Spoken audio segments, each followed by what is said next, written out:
Facebook has taken over one of London's best-known landmarks to tell us which UK leaders are dominating the election conversation online. The London Eye has been turned into a massive pie chart. Its colours change to reflect the millions of comments that people are making about the election.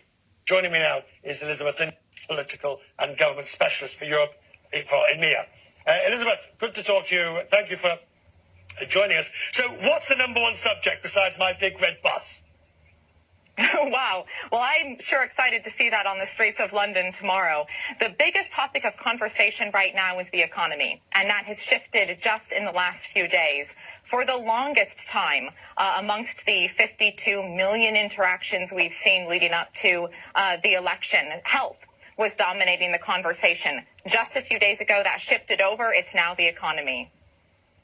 All right, so it's the economy. But within that, which of the parties is gaining? I'm looking at that chart, at the latest one, which obviously is interactive and moves accordingly. Which party is garnering the most comments?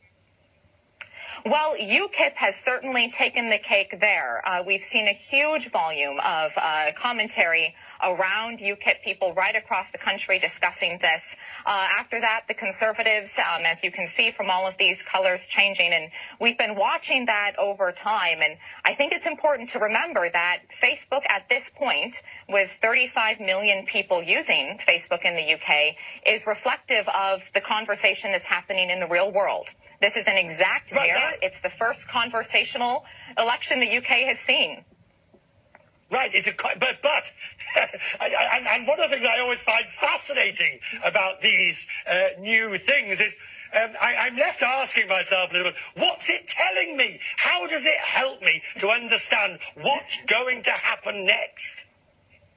Well, I think if you're a politician, it's telling you a great deal. If you're a candidate who's actually thrown your name in the hat for this race, what you're learning from citizens is what's on their minds, not necessarily what they're reading in the press. What's on their minds when they're talking to friends and family back home, in the pub around the corner. The conversations these people are happening in their real lives are exactly the ones playing out on Facebook. And if you're a good politician in 2015 and you understand that, you're going to connect to people.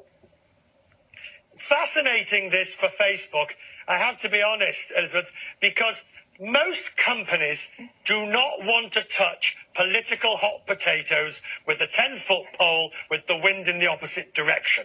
I mean, and for a company like Facebook to basically say, we're not taking a position, but we are going to put our big size 10s right into the heart of the election, it was a dangerous strategy.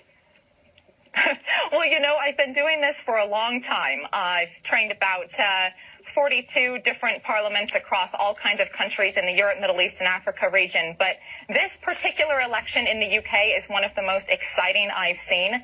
And it's incredible to see that finally authenticity is entering the political debates, the political dialogue at an unprecedented rate.